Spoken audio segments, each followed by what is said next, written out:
In the lively heart of Lagos, where the air is thick with the mouth-watering aromas of sizzling suya from roadside grills, fried plantain chips, and fresh akara bubbling in palm oil, a young couple named Chidi and Adora Okonkwo were making their way through life. You could hear the constant honk of Okadas weaving through the bustling traffic, and amidst all that chaos, Chidi and Adora stood out. Not because they were famous or anything, but because they were just two determined souls navigating the vibrant pulse of Nigeria's economic capital with grit and heart. Chidi, a tall, broad-shouldered guy in his mid-30s, sported a neatly trimmed beard that gave him a thoughtful vibe, almost like a professor. By day, he was a civil engineer working for a solid construction firm on Victoria Island. He spent his days on dusty sites, overseeing the construction of mid-rise office blocks, luxury apartments, and the occasional bridge project aimed at easing Lagos's infamous traffic jams. He wore hard hats and safety boots, shouted instructions over the roar of bulldozers, and came home with the faint scent of cement dust lingering on his clothes. His paycheck was decent, enough to cover school fees, groceries from ShopRite, and maybe a treat at a local buka, but it didn't come easy. Chidi worked hard for every kobo.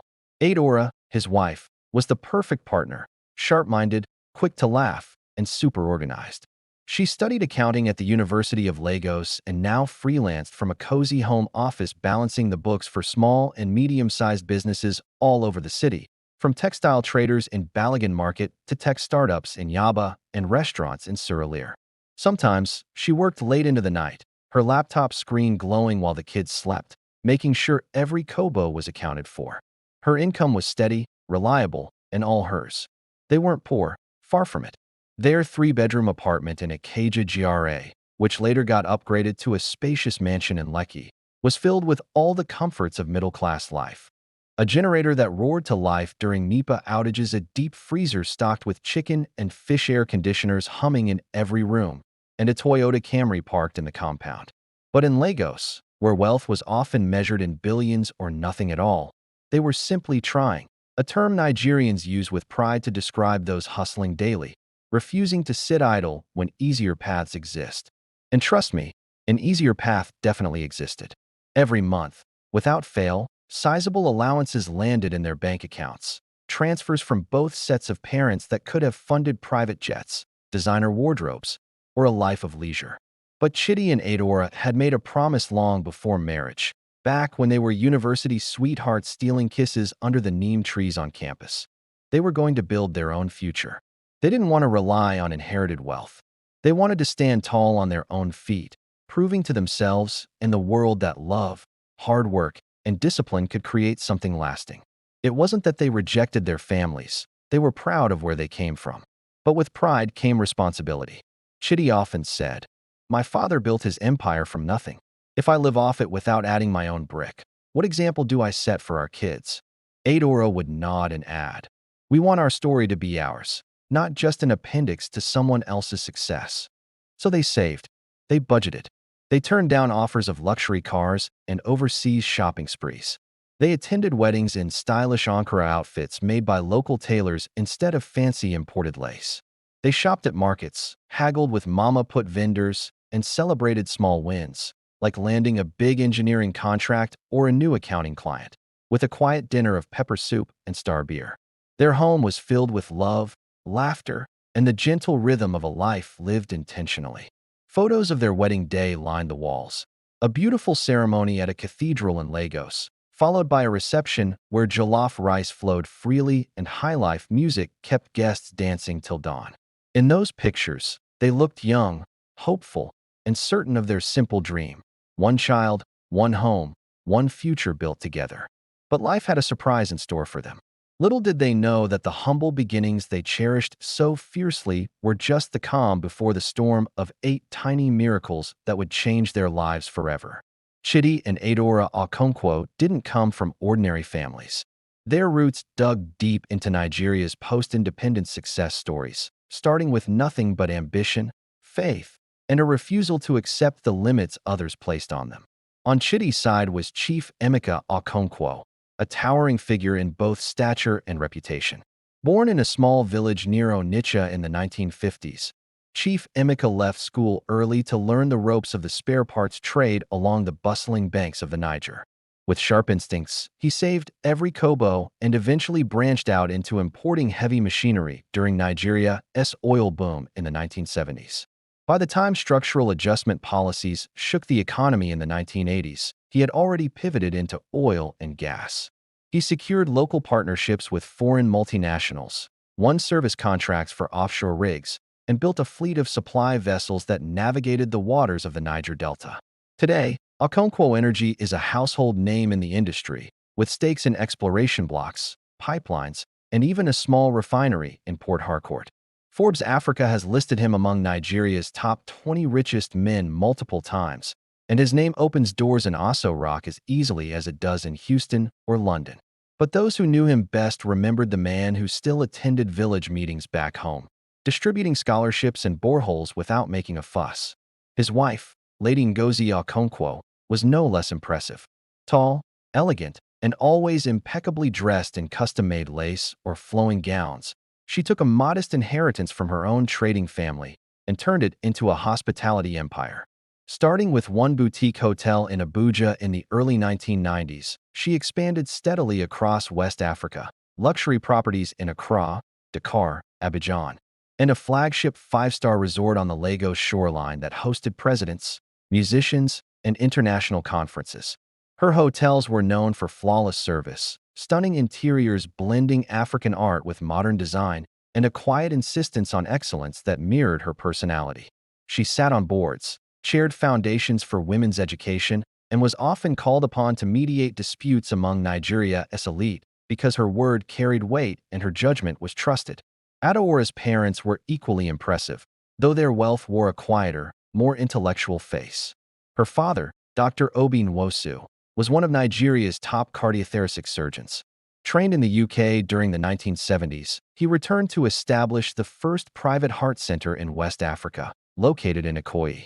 Over decades, he built Nwosu Medical Group into a chain of specialist hospitals in Abuja, Lagos, and Port Harcourt, offering services that rivaled anything in Europe or America. Politicians, business moguls, and even foreign dignitaries flew in for his expertise.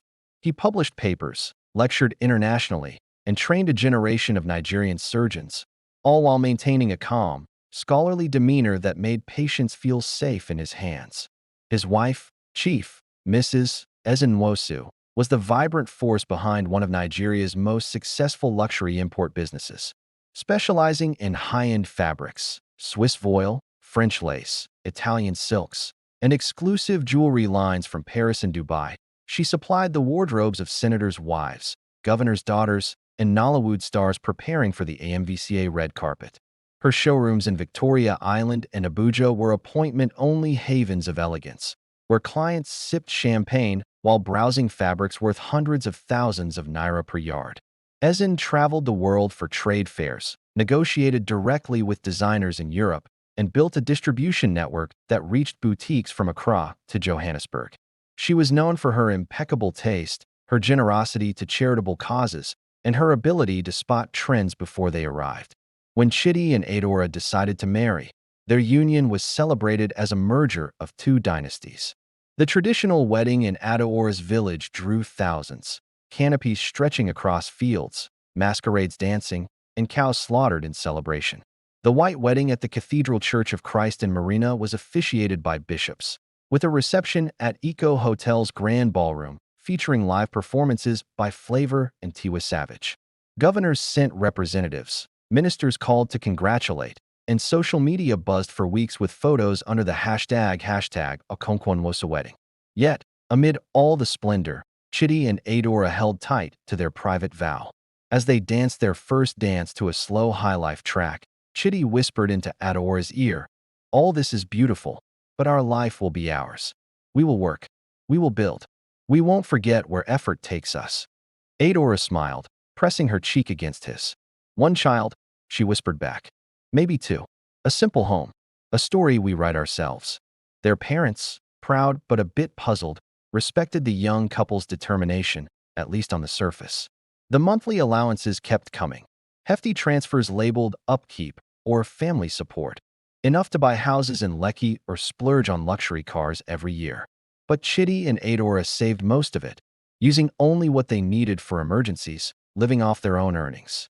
They knew the world saw them as heirs to empires. But they wanted more than just inheritance. They craved identity, character, the quiet joy of knowing that whatever they passed to their kids would carry the weight of personal sacrifice, not just privilege. Little did they know that destiny was about to bless them in a way no amount of money could buy, and shake up every carefully laid plan they had for a simple, self-made life. The joyful surprise. It was a scorching afternoon in March, the kind of Legos heat that made the air shimmer above the asphalt and turned every short walk into a sweat test. Adora had just returned from a client meeting in Suralire, her Ankara blouse sticking to her skin despite the AC in the Uber. She felt unusually drained. Not the typical exhaustion from juggling spreadsheets and school runs. By then, they had a nanny helping out, but a deep, bone-weary fatigue that had lingered for weeks. Her appetite had shifted too, sudden cravings for sour things. Lime, unripe mango, even tamarind straight from the pod, and a quiet aversion to the strong perfume she usually adored. At first, she brushed it off.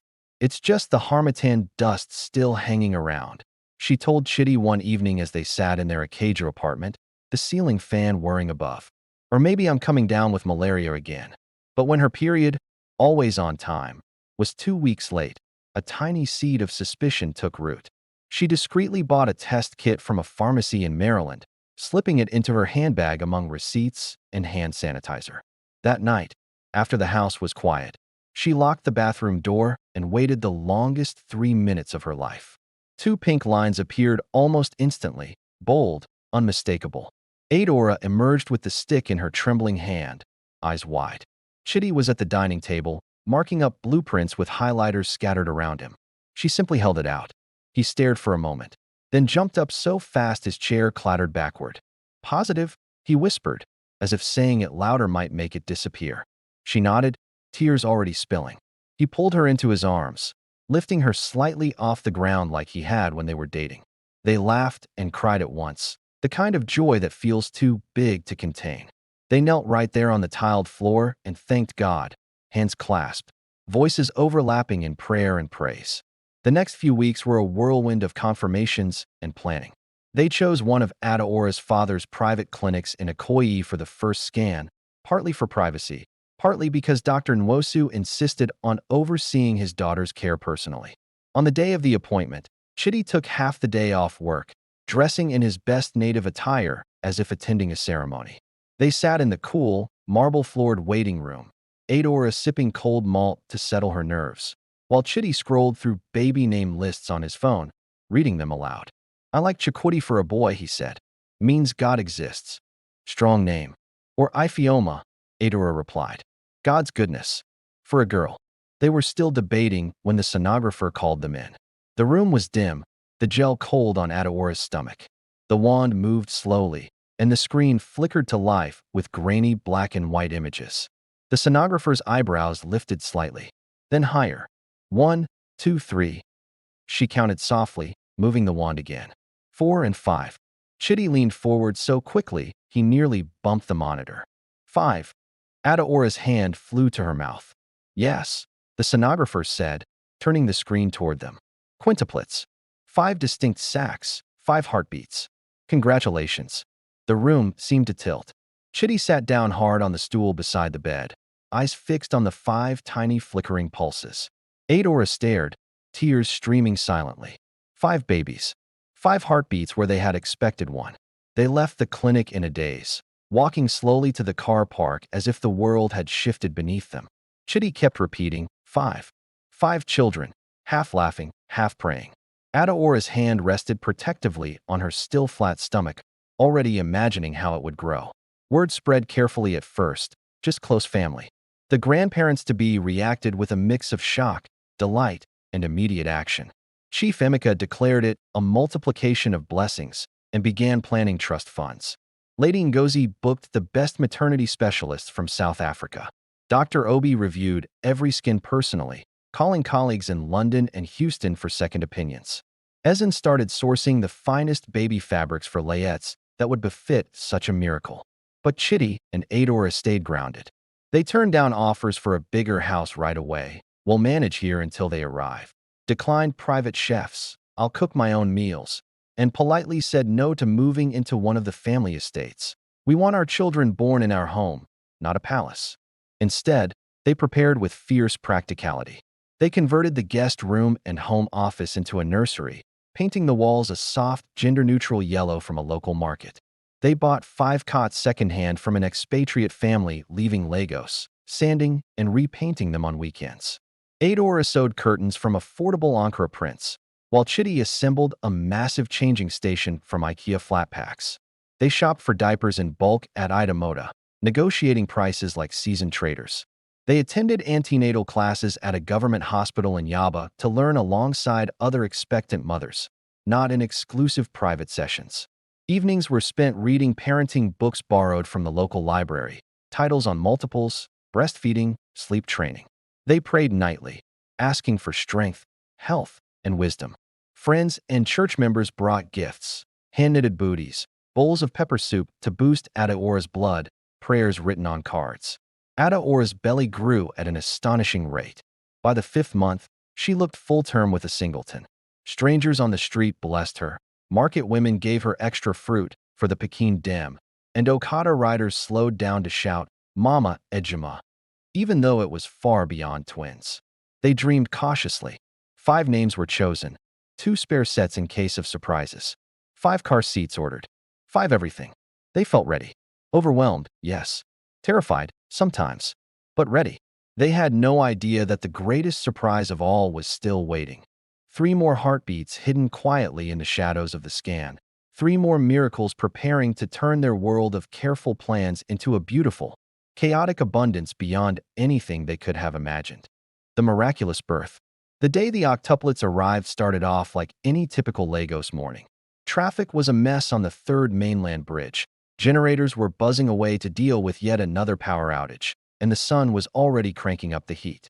But for Chitty and Adora, this day was the result of months filled with anxious waiting, countless prayers, and a pregnancy that had completely defied all medical expectations. Adaora's due date was set for late October, but by early September, her body was already signaling that the babies were ready to make their entrance.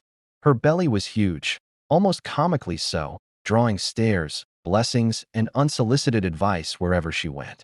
She couldn't even see her feet anymore, slept propped up on a mountain of pillows, and moved slowly, always with one hand supporting her back. Blood pressure checks were a daily routine, glucose tests happened weekly, and specialist visits took place twice a week at her dad's hospital in Ikoyi. A whole team of obstetricians, neonatologists, anesthetists, and pediatric surgeons had been on standby for weeks, practicing every possible scenario like a well-oiled machine. When labor finally kicked in, Adora woke Chitty at 4 a.m. with a sharp gasp. "It's time," she whispered, clutching her side. Contractions were starting gently, but were already coming every 10 minutes. Chitty jumped out of bed, calm on the outside but praying fervently under his breath as he helped her get dressed, grabbed the pre-packed hospital bag, and called the driver who had been on 24-hour alert. They sent a quick text to the grandparents, short and to the point. "Labor has started. Heading to hospital now. Pray." They arrived at Nwosu Medical Center just after dawn. The private wing had been cleared just for them. An entire floor reserved, operating theaters prepped, and incubators lined up like soldiers in the NICU. Dr. Obi himself met them at the entrance, already in his gown, serious, but with eyes sparkling with the pride of a soon-to-be grandfather. "My daughter," he said, kissing Adaora's forehead. "Today we welcome miracles. Because of the high risk, a cesarean section had been planned from the start." Adora was wheeled into the theater at 7:15 a.m., surrounded by more medical personnel than most Nigerian hospitals see in a week. Chitty, scrubbed and gowned, held her hand until the spinal anesthetic kicked in. Monitors beeped steadily, tracking 8 tiny heartbeats and 1 incredibly brave mother's. The lead obstetrician, a renowned professor flown in from South Africa at Dr. Obi's request, made the first incision at 7:42 a.m. The room fell into focused silence, broken only by the calm instructions of the surgical team. "Baby 1, boy," delivered at 7:45. A thin, fierce cry filled the air. Chitty's eyes filled with tears as the tiny infant, barely 1.2 kilograms, was whisked away to the waiting neonatology team. Baby 2, girl, 746. Another cry, stronger this time. Baby 3, boy, 747. Baby 4, girl, 748. Baby 5, boy, 749. The theater team worked with practiced precision, each baby handed off immediately to its own resuscitation station. 8 in total, each staffed by a pediatrician, nurse, and respiratory therapist. Chitty watched in stunned gratitude as 5 perfect, tiny humans were stabilized, wrapped, and moved to incubators. Then the professor's voice changed, surprised, almost disbelieving. There's another sack. Baby 6, girl, 751. A collective gasp rippled through the room. Chitty gripped the edge of the operating table. Adora, numb from the chest down but fully alert, lifted her head as far as she could. Another. The professor continued, voice steady but laced with wonder. Baby 7, boy 752. Baby 8, girl 753. 8 cries now filled the theater, small, reedy, but fierce. 8 tiny bodies, each no bigger than a bag of sugar, were carried to their stations. The room erupted in quiet exclamations, prayers, and even laughter of disbelief. Nurses wept openly. One of the anesthetists whispered, "Chukwu Gozi Yunu. God has blessed you." The medical team had prepared for 5. They had extra staff and equipment on standby for emergencies, but no one, no scan, no specialist, no maternal fetal medicine expert, had detected the 3 additional babies. Later reviews of the ultrasound images would show how cleverly the extra 3 had hidden behind their siblings, heartbeat echoes overlapping, sacks tucked in shadows. It was, the professors would agree, one of the rarest medical events in obstetric history. Chitty was allowed to see them briefly before they were all transferred to the NICU. 8 incubators in a row, each containing a fragile fighter swaddled in soft blankets, tubes and monitors keeping watch. He touched each tiny hand through the portholes, whispering names they had chosen and a few new ones they would now need. Adora, still in recovery, was shown photos on a tablet, tears streaming down her face as she counted 8 perfect faces. The grandparents arrived soon after, a quiet procession of wealth and emotion. Chief Emeka, usually so composed, stood before the NICU window with tears rolling down his igbada. Lady Ngozi clutched her geli, murmuring thanks to Chukwu Okaike. Dr. Obi, the consummate professional, reviewed charts with colleagues but kept returning to hold his daughter's hand. Ezen distributed envelopes of thanksgiving to nurses and orderlies, her voice breaking as she prayed over each incubator. News leaked within hours. Reporters gathered at the hospital gates. Social media exploded. Lagos woman delivers octuplets. Miracle birth at Nwosu Hospital. 8 babies survive against all odds. The family issued a short statement asking for privacy and prayers, but the nation celebrated anyway. Radio stations played gospel songs in tribute. Churches held Thanksgiving services, and strangers sent gifts and messages of congratulations. The babies spent 10 tense weeks in the NICU, growing stronger day by day under round-the-clock care.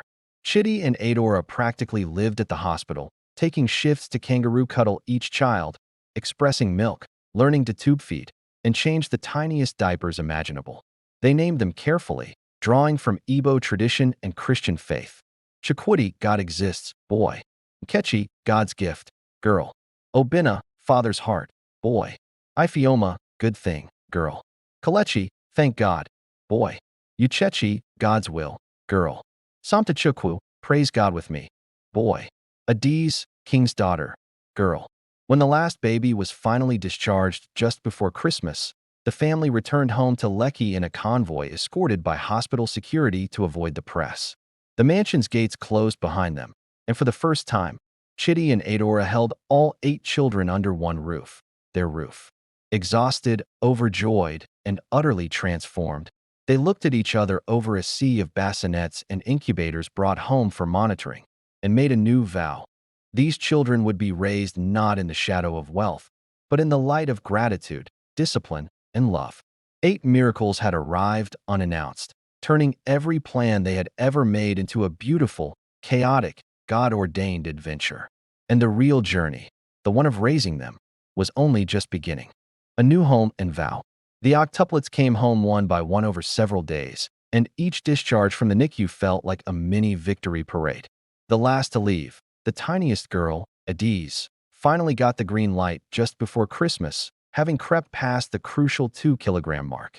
When the convoy of hospital ambulances and family SUVs rolled through the gates of the Lecky mansion that evening, Chitty and Adora stood on the front steps, holding back tears. 8 car seats were carefully unloaded, and 8 tiny bundles were handed over by smiling nurses who had become like family over the past months. The night air was filled with the sweet scent of frangipani from the garden and the distant sound of carols playing on a neighbor's stereo. For the first time, all 10 Okonkwo's were under one roof.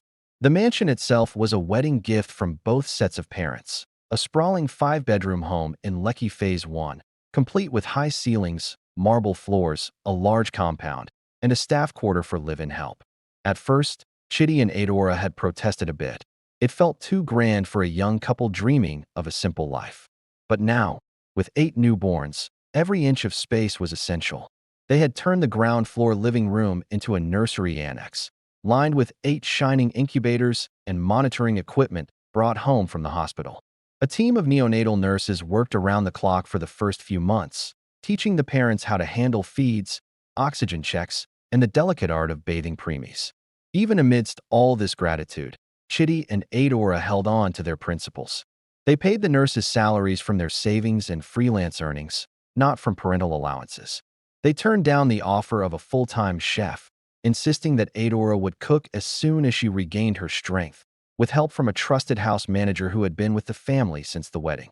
They also declined a fleet of new SUVs that the grandparents wanted to provide, sticking with their reliable Toyota and adding just one second-hand highest bus for future school runs.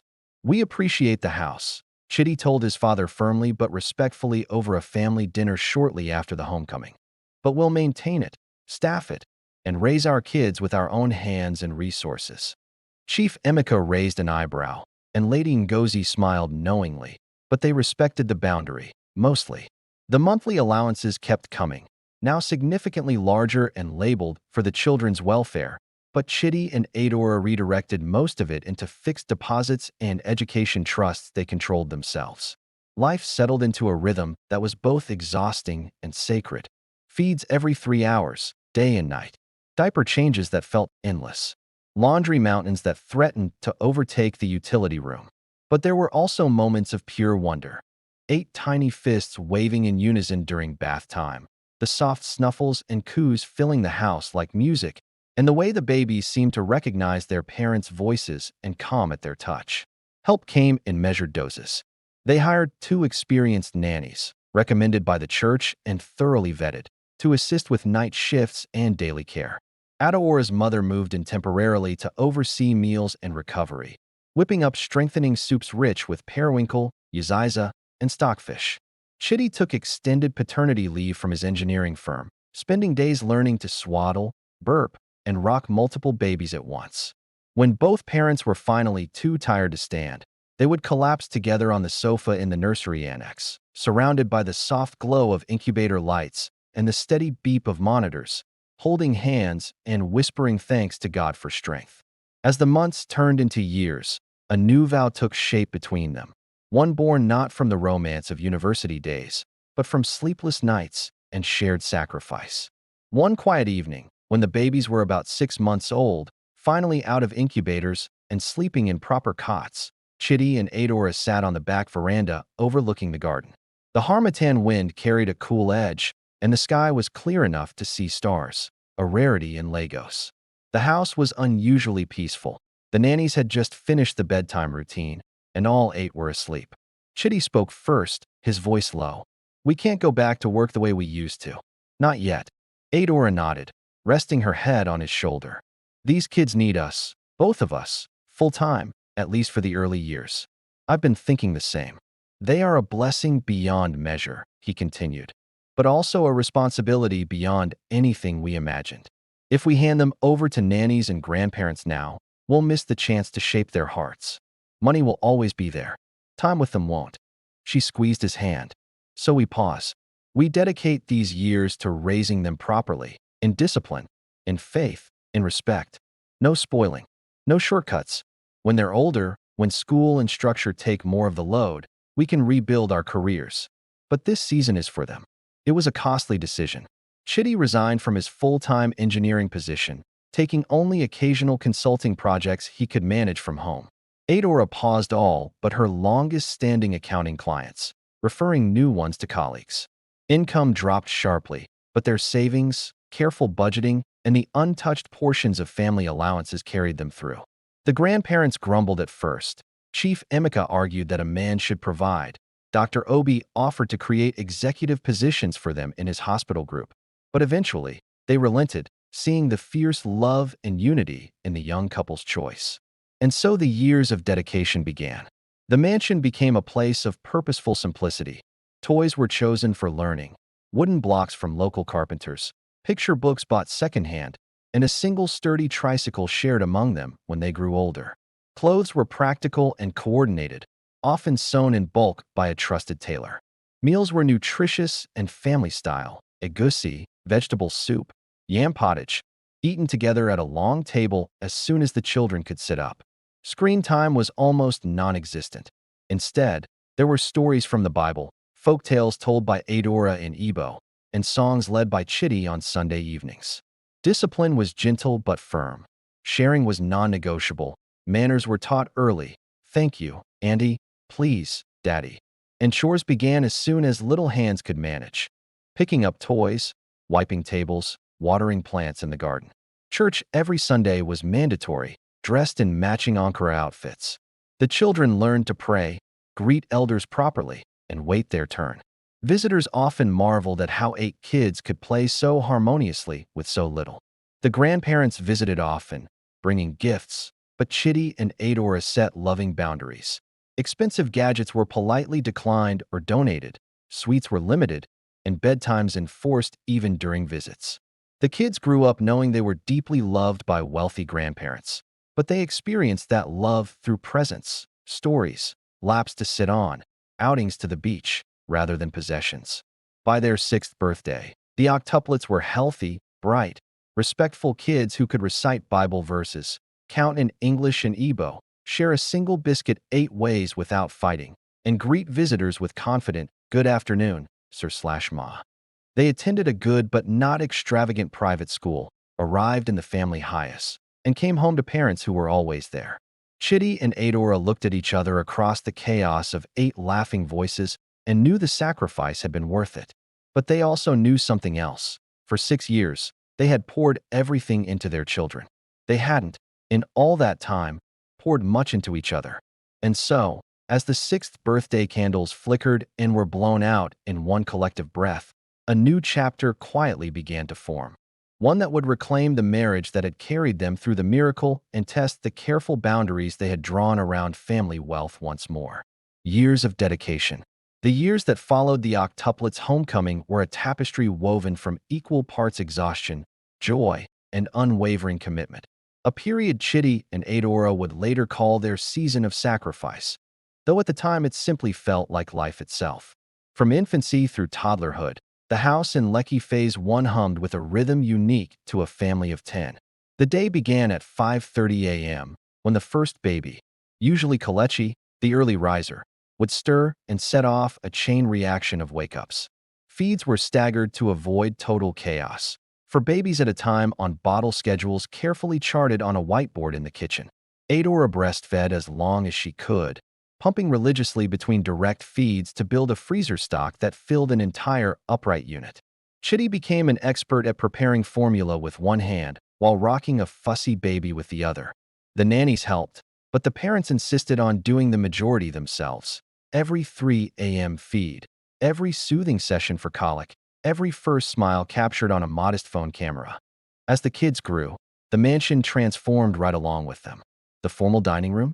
It turned into a vibrant play and learning space filled with low tables, colorful mats from Balagan Market, and shelves stocked with secondhand board books and puzzles from expat families leaving Nigeria. The garden got a secure fence and soft grass, plus a sandbox that Chitty built himself on weekends, and a sturdy swing set crafted by a trusted artisan in Aja. Toys were kept to a minimum, but chosen for their durability and imaginative potential. wooden blocks carved by a craftsman in Oshodi, cloth dolls sewn by Adaora's tailor Andy, a single big plastic truck shared among the boys, and dolls with removable clothes for the girls. No noisy, battery-operated gadgets here. Chitty and Adora believed in quiet play that sparked creativity and teamwork. Meals were a sacred family time. Breakfast often featured akamu or custard with muamua, while lunch was usually a hearty rice and stew made in massive pots by Adora, with a little help from the house manager. Dinner was lighter, like yam and vegetable soup or plantain with eggs. From the moment the kids could sit in high chairs, they gathered around a long custom-made table with benches that fit all 8 of them side by side. Manners were instilled early on. Please pass the water. Thank you, Mummy. No food on the floor. Everyone got equal portions, and seconds were only allowed after everyone had their firsts. Wasting food was gently corrected with reminders about kids who had less. Discipline was consistent and rooted in love. Timeouts were given in a designated calm corner for hitting or grabbing. Natural consequences, like cleaning up spilled water themselves, taught them responsibility. Praise flowed freely for acts of kindness, sharing, and helpfulness. Bedtime was set in stone. Baths at 7:30 p.m., followed by family devotion with Bible stories and songs, and lights out by 8 o'clock. Chitty or Adora read aloud every night. Sometimes the same simple book repeated, so each child could see the pictures. The kids learned to pray early, their tiny voices chiming in unison. Thank you, God, for Mummy and Daddy and my brothers and sisters. Education kicked off at home long before they hit school age. Adora, with her organized mind, whipped up color-coded flashcards for letters, numbers, shapes, and Igbo vocabulary. Chitty built a chalkboard wall in the playroom for drawing and early writing practice. They sang counting songs in English, Yoruba, to keep it local, and Igbo. Church was a big deal. Every Sunday, the family showed up at the Redeemed Christian Church of God Parish dressed in matching Ankara outfits. Adora sewed new sets twice a year. Sitting together in one long pew, the kids surprisingly still during service because they had practiced sitting quietly at home. Screen time was almost non-existent. The family TV was only used occasionally for educational DVDs borrowed from the church library or for Nollywood family films on Friday nights with popcorn. No personal tablets or smartphones to quiet tantrums. Instead, there were storytelling sessions where Adora shared Anansi tales or village folk tales passed down from her mother, while Chitty told simplified stories of Nigerian heroes like Queen Amina or Herbert Macaulay. Chores started as soon as those little hands could manage. Picking up toys after playtime, wiping their own tables after meals, watering the garden plants with tiny cans, folding face towels, sorting laundry by color. Praise followed every effort. Look how helpful Obina is, making the tasks feel like contributions rather than chores. Grandparents visited regularly, always announced in advance to keep routines intact. They brought love in abundance, stories, a few sweets, and outings to Lekki Conservation Center or the beach, but expensive gifts were gently redirected. When a proposed set of child-sized iPads came up, they were thanked and declined. Instead, the money was requested for the kids' education trust. Remote control cars that showed up one Christmas were donated to an orphanage, with the Octuplets helping pack them up as a lesson in generosity. Over time, the elders learned the boundaries and respected them, focusing on presence over presence. Health was a top priority.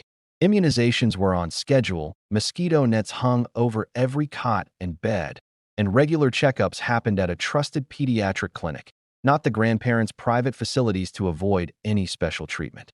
When fevers or coughs struck, the household went into gentle quarantine mode.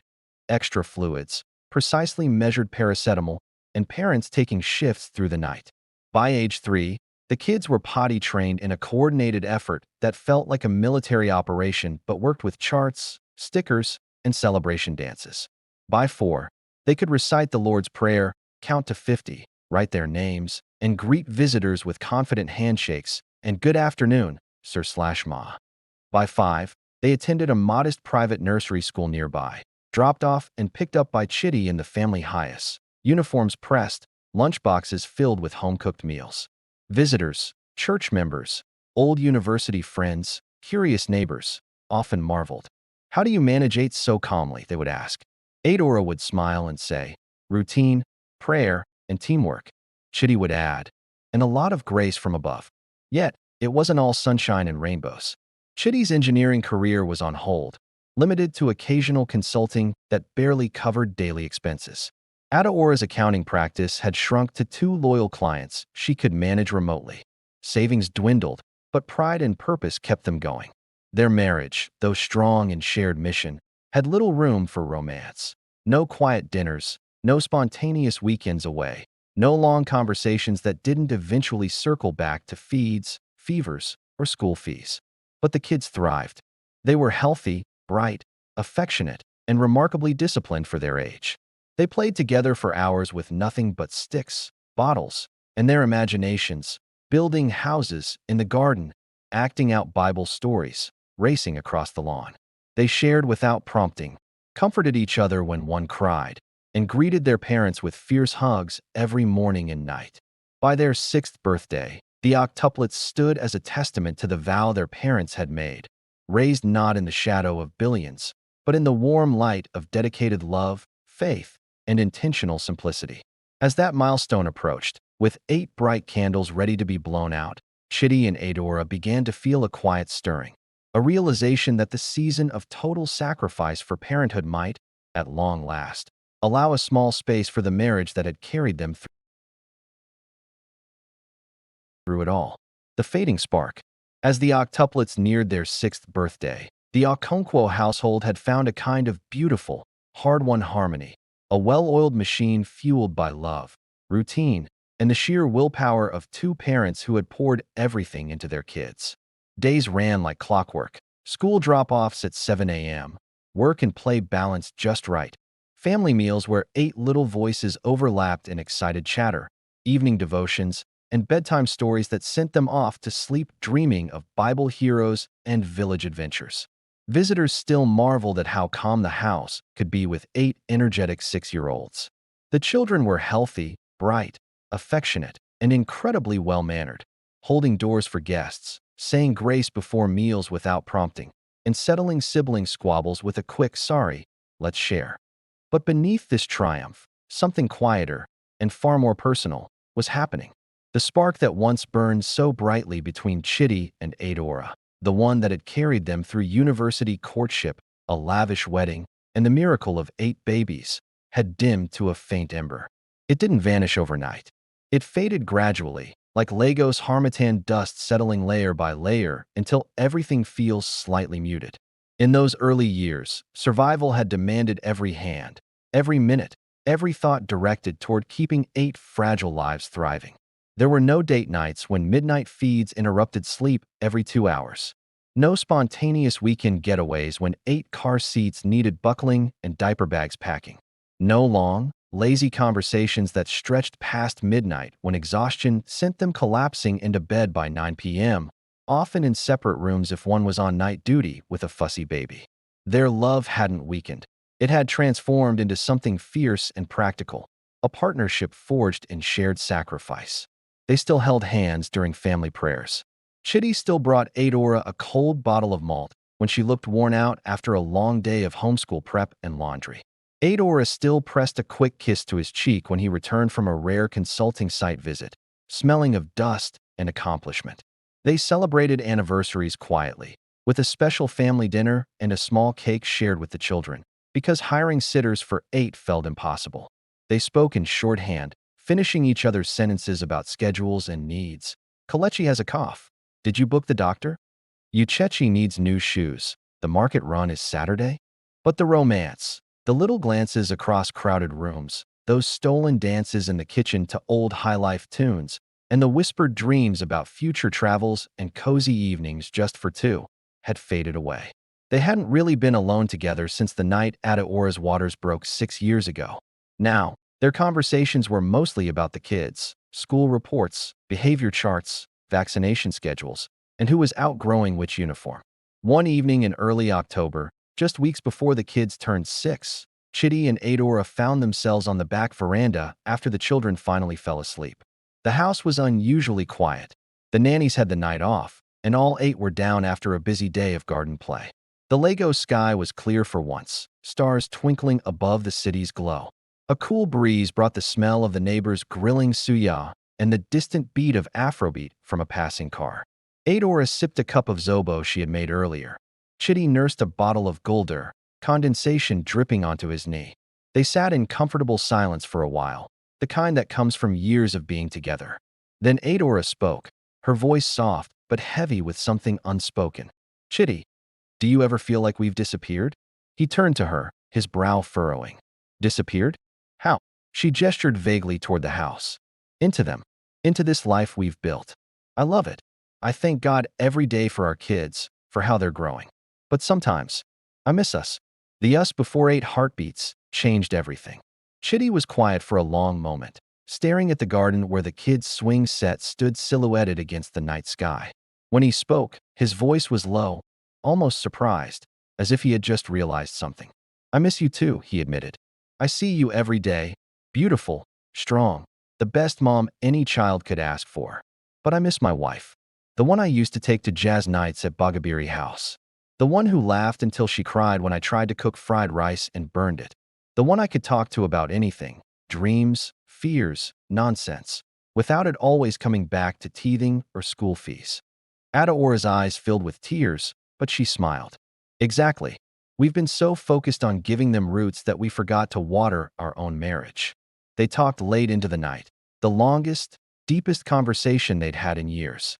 They remembered their courtship, those stolen moments between lectures at Unilag, Adora teasing Chitty about his serious engineering notes, Chitty bringing her suya wrapped in newspaper after evening study sessions.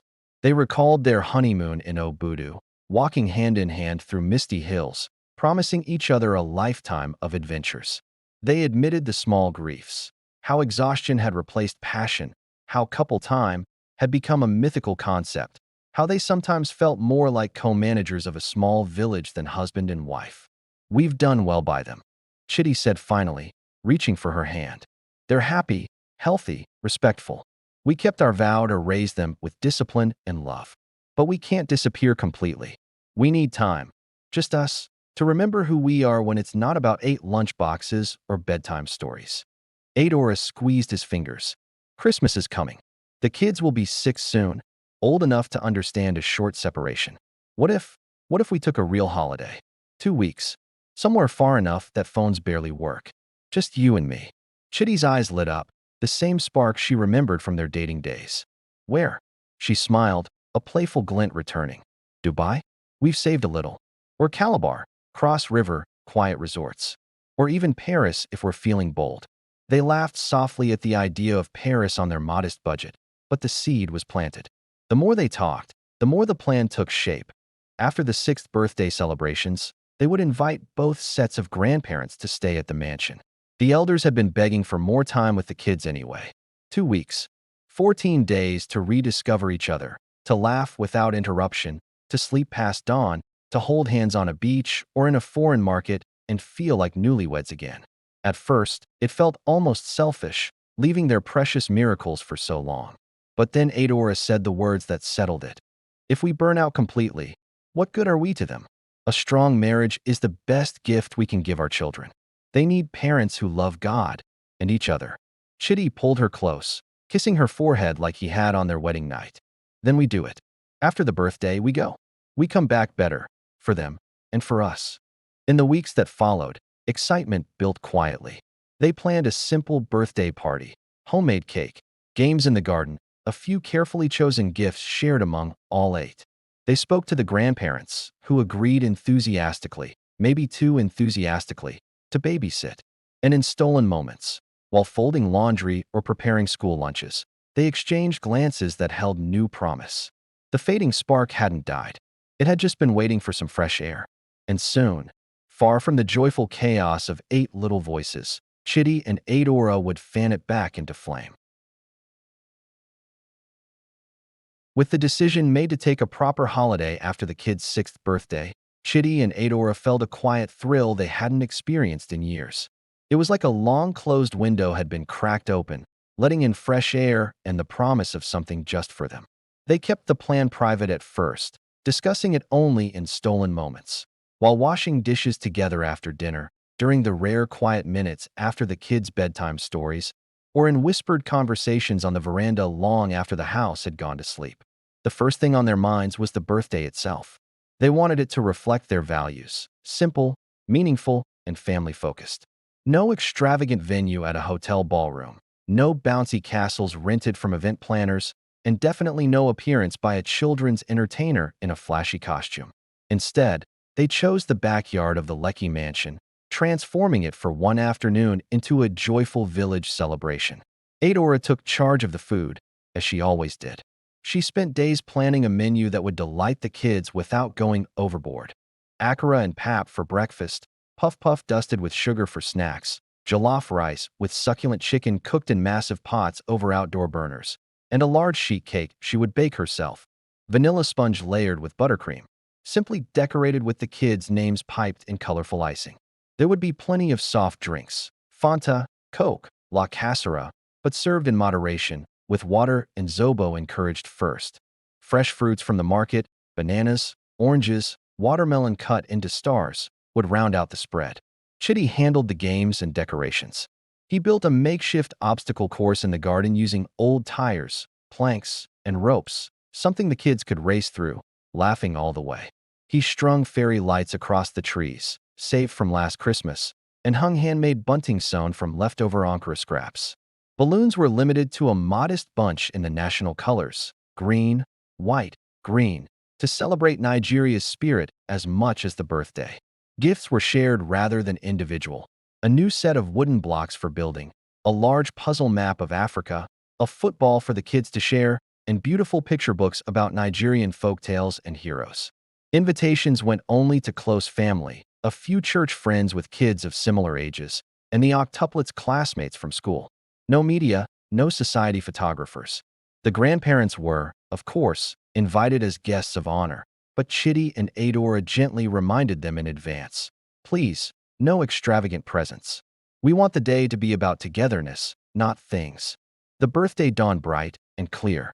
The kids woke early, buzzing with excitement in their matching Ankara outfits. Adora had sewn new sets in vibrant blue and yellow attire fabric. Breakfast was festive, with the Akara served hot and crispy. Games began soon after. Sack races that had everyone collapsing in giggles, a spirited egg and spoon relay, and musical chairs played to old high-life tunes from Chitty's playlist. The Octuplets shone, cheering each other on, helping younger guests, and showing the discipline their parents had worked so hard to instill.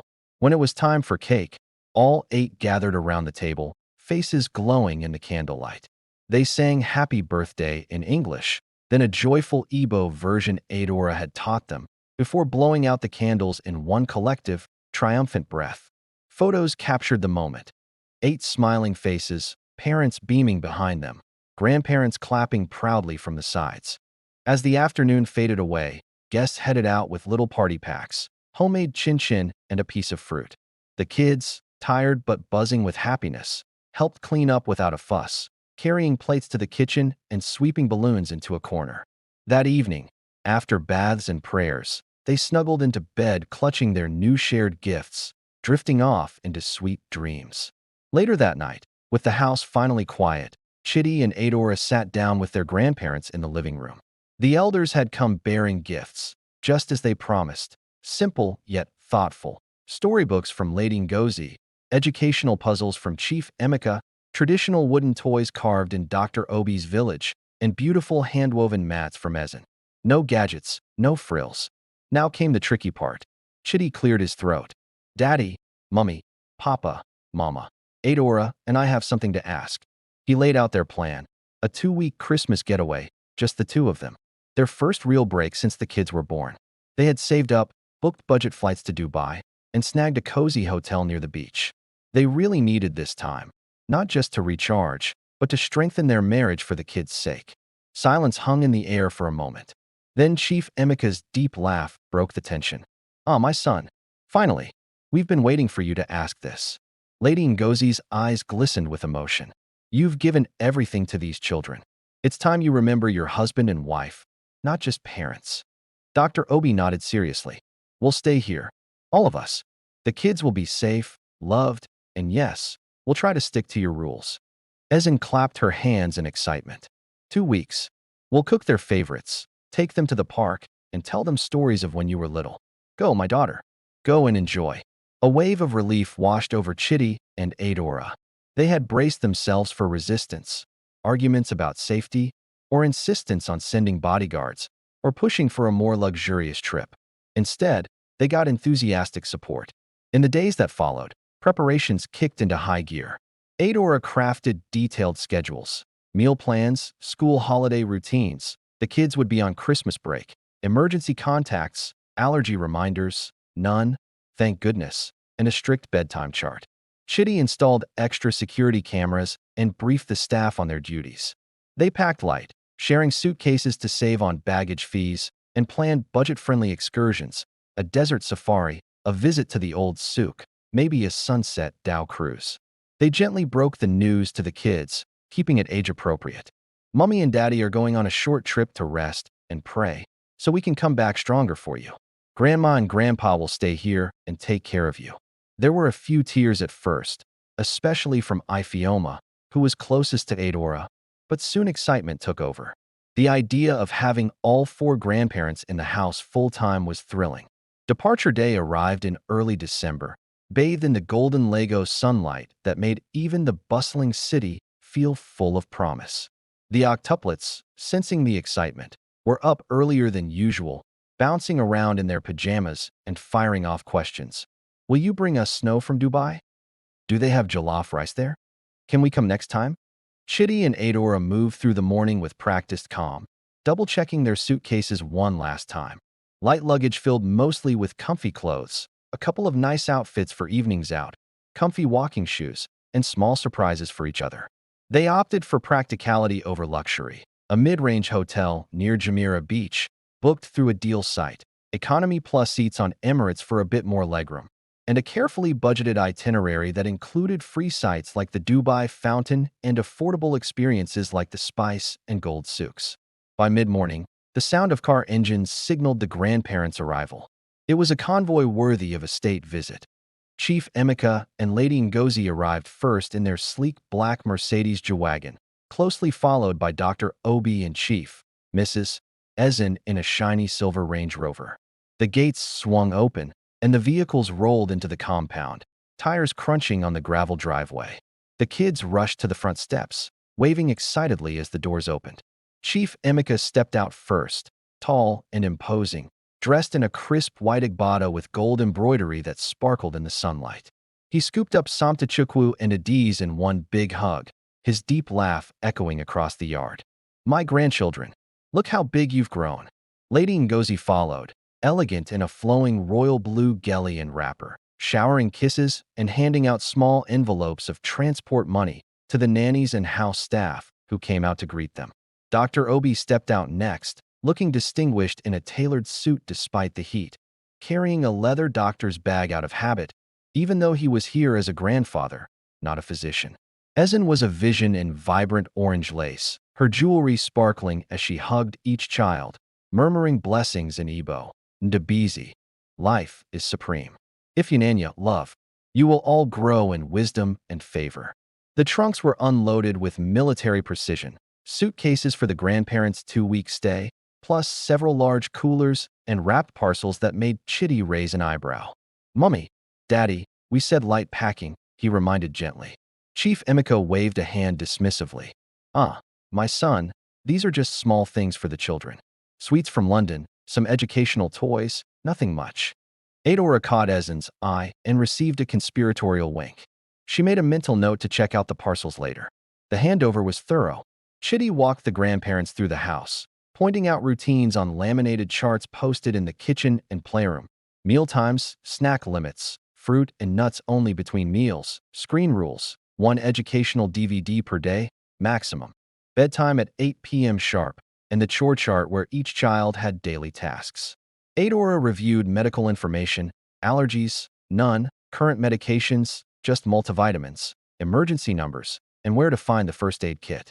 The nannies and house manager would stay on duty for continuity, but the grandparents would be in charge.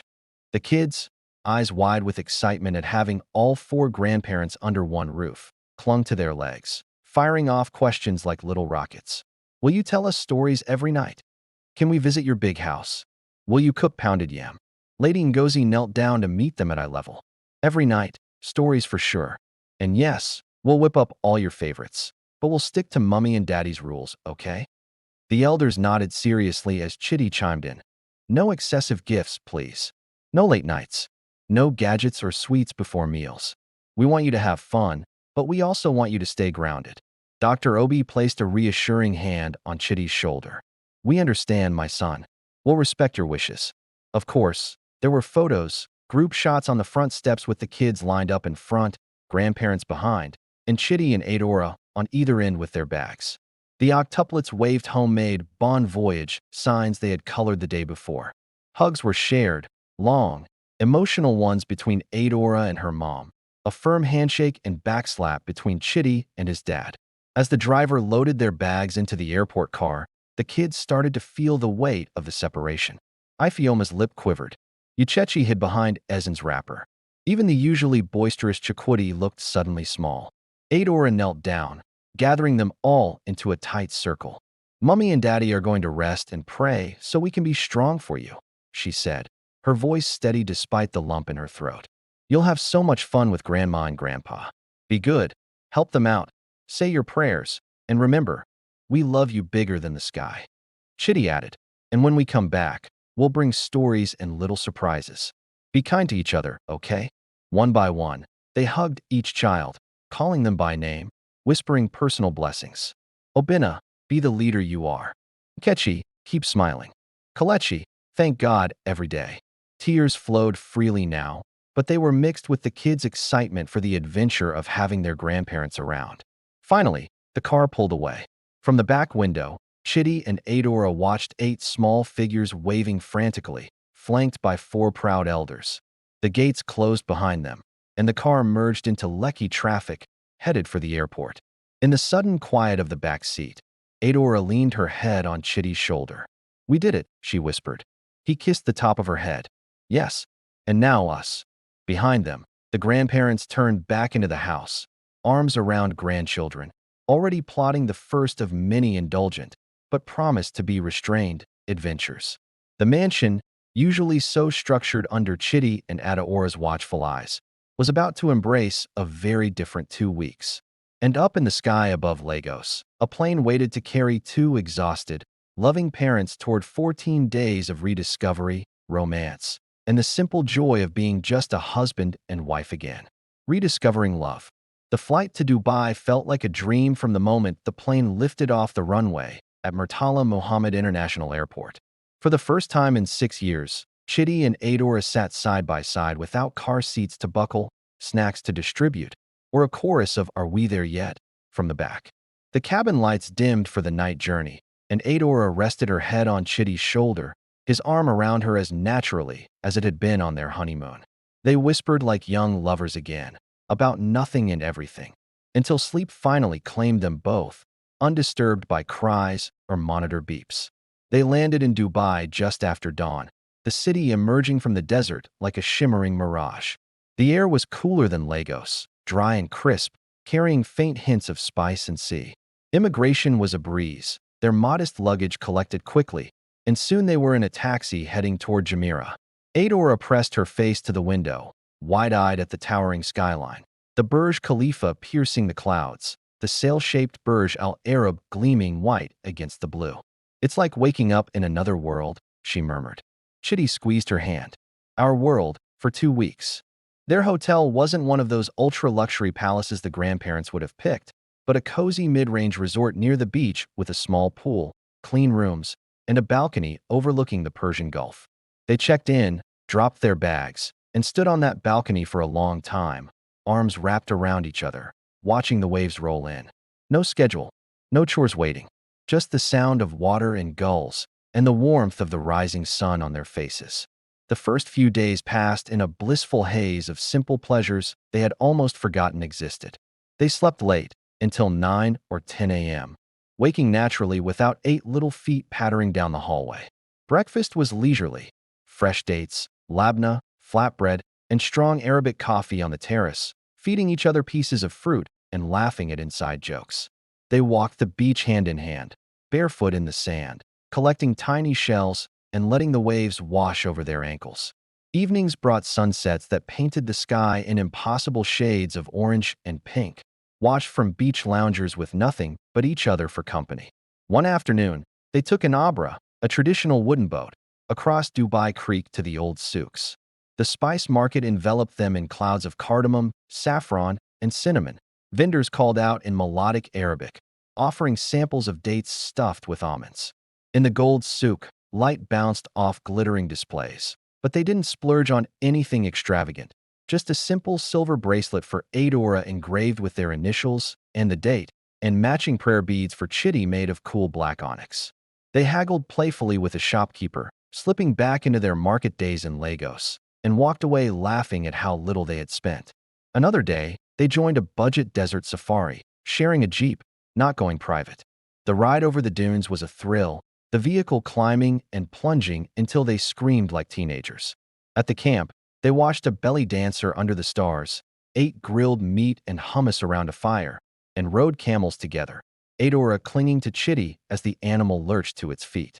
Later, wrapped in a shared blanket against the surprising desert chill, they lay back on cushions and gazed at a sky so full of stars it felt close enough to touch.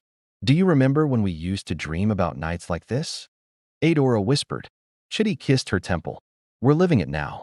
Romance returned slowly, then all at once.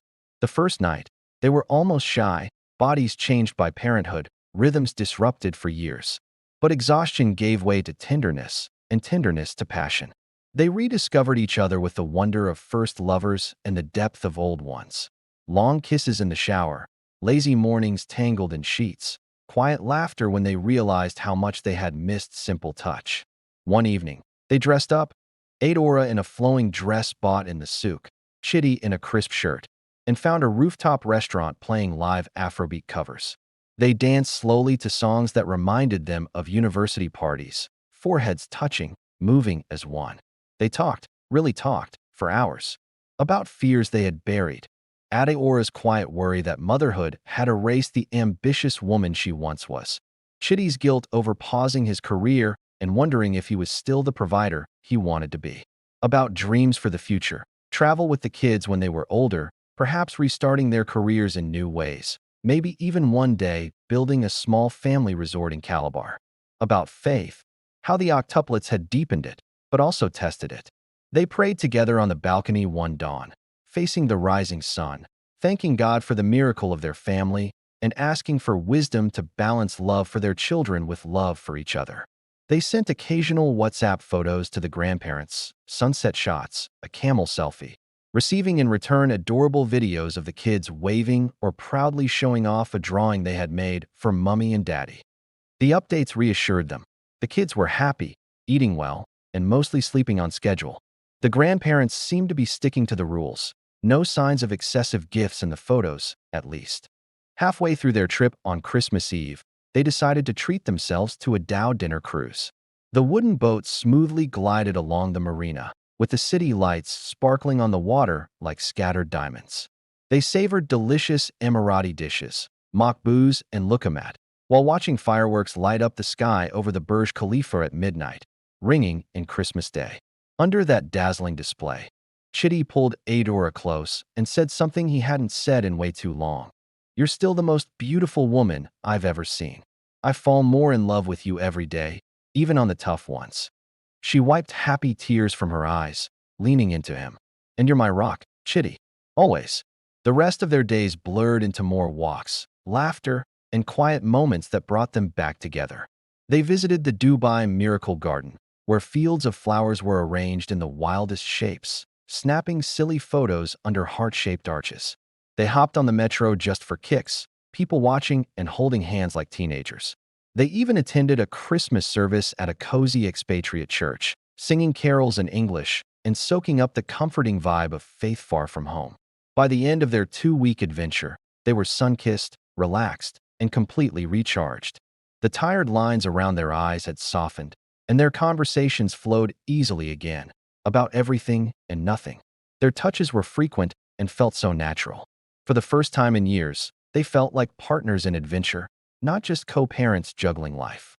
On the flight home, Adora rested her head on Chitty's chest. "Thank you," she said simply. "For what?" he asked, curious. For reminding me who we are when the world isn't watching. For giving us this. He kissed her hair, feeling grateful. We needed it. And now, we go home stronger. For them. And for us. As the plane began its descent into Lagos, the city lights twinkled below, familiar and chaotic, yet beloved. They were ready to return to their 8 little miracles. But neither of them could have imagined how much those miracles, and the grandparents' loving indulgence, had changed in their absence. The flight back to Lagos was a mix of emotions. Chitty and Adora held hands across the armrest, fingers intertwined as they watched the Arabian coastline fade below the clouds. They were tanned, rested, and profoundly reconnected, chatting like newlyweds again, sharing private smiles over memories of desert sunsets and late-night dances. Adora's new silver bracelet sparkled in the cabin light, while Chitty absent-mindedly rolled his onyx prayer beads between his fingers. They even made quiet plans for the future. Weekend getaways once a year, a savings fund just for us, trips, and a promise to carve out one evening a week for dates at home once the kids were asleep. As the plane began its descent into Murtala Mohammed International, excitement bubbled up inside Adora. I can't wait to see their faces, she said, squeezing Chitty's hand. They'll have grown an inch, I swear. Chitty chuckled. And they'll talk your ear off for hours. I miss those little voices. Immigration and baggage claim flew by in a happy blur. Their driver, sent by the grandparents, met them at arrivals with a sign that read, "Welcome home, Mummy and Daddy," in adorable, childish handwriting, clearly the work of their octuplets. In the car, Adora scrolled through the latest WhatsApp updates. Photos of the kids at the Lekki Conservation Center posing with monkeys, a video of them singing Christmas carols in matching red outfits, and another of them helping bake chin-chin in the kitchen. Everything looked joyful and orderly. The captions from Lady Ngozi and Ezen were full of praise. They are such good children, eating all their veggies. Bedtime on time every night. Driving through Lagos traffic felt familiar and comforting. The honks, the Okadas, the hawkers selling phone chargers at red lights.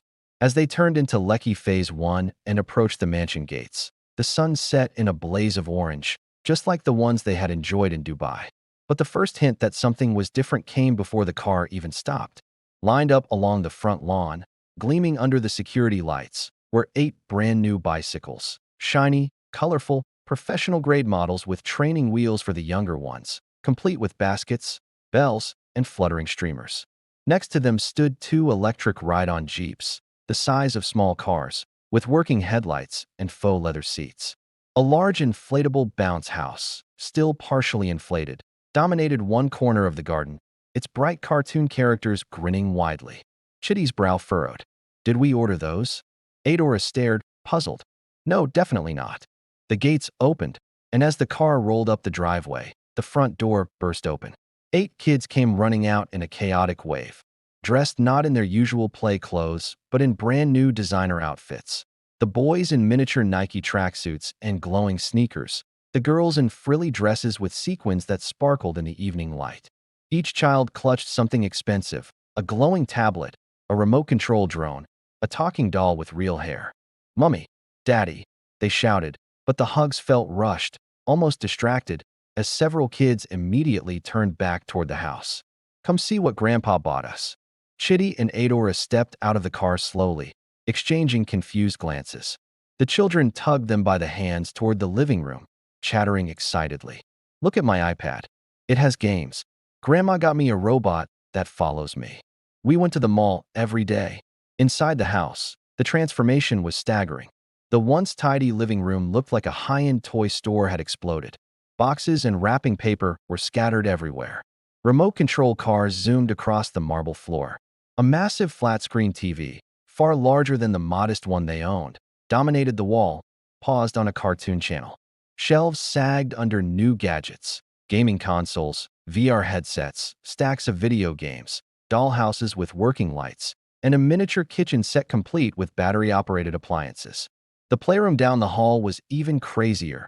A full drum kit, electric keyboards, karaoke machines with microphones, and even a child-sized ATV parked indoors. The kitchen table was covered in half-eaten treats, packets of imported chocolates, crisps, fizzy drinks and flavors they had never allowed. A professional-grade ice cream maker sat on the counter beside tubs of fancy brands from Cold Stone. And in the middle of it all stood the grandparents, beaming proudly amid the chaos. Chief Emeka had Samtachukwu on his shoulders. Lady Ngozi was helping Adiz try on sparkly shoes. Dr. Obi filmed the scene on his phone. Ezen arranged yet another new outfit on Ifeoma. "Welcome home, my children." Chief Emeka boomed, striding forward to embrace Chidi. "Look how happy they are." Adaora's mouth opened, but no sound came out. She stared at a pile of shopping bags in the corner, logos from luxury stores in Dubai, London, and even a few from the Palms Mall, overflowing with more clothes, shoes, and accessories. Chidi found his voice first. "Daddy, Mummy, what is all this?" Lady Ngozi laughed lightly. "Ah, Chidi, don't be upset. It's Christmas." The children were so good, so sweet. They asked for small things, and we couldn't say no. Dr. Obi nodded. "We took them shopping, just a few times. They deserved it after being away from you." Ezen chimed in. "And we hired a chef for a few days, proper meals from Abuja." They ate everything. The kids, sensing the change in vibe, quieted down but still buzzed with excitement.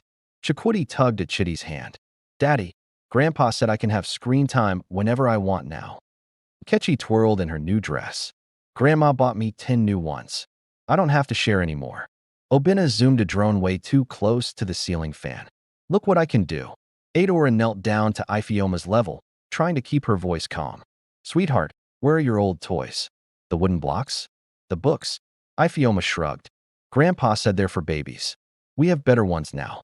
Those words hit hard. Chidi and Adora exchanged a long look. Shock quickly turned into a sinking feeling. In just 2 weeks, the disciplined, happy kids they'd raised, the ones who shared everything, played creatively with simple things, and went to bed without fuss, had changed. The house that used to echo with songs and stories now buzzed with electronic sounds and demands for more. The grandparents, still smiling, seemed totally unaware of the storm brewing on their kids' faces. "Sit, sit," Chief Emeka urged. "We've got pounded yam and egusi waiting, special recipe." The children helped. But as Chidi and Adora stepped deeper into their home, surrounded by the chaos of routines and values they had worked so hard to instill, the joy of their return faded away. The holiday had brought them closer as a couple, but in their absence, the grandparents' love, so generous and unchecked, had quietly unraveled years of careful parenting. Now, the real work of reclaiming their family was just beginning. Grandparents' confession. Chidi and Adora stood frozen in the doorway of their own living room, suitcases still in hand, as the full extent of the transformation sank in. The air smelled faintly of imported chocolate and new plastic, a far cry from the usual sense of Adeora's homemade meals and fresh garden herbs. The marble floor, once kept meticulously clean by the children's daily sweeping chores, was scattered with wrapping paper, toy packaging, and stray crisps crunched underfoot. The walls, previously adorned with the Octuplets' simple crayon drawings and Bible verse posters, now had temporary LED strip lights taped along the edges, pulsing softly in rainbow colors. The grandparents, sensing the shift in atmosphere, finally paused their celebrations. Chief Emeka set Samtachukwu down gently.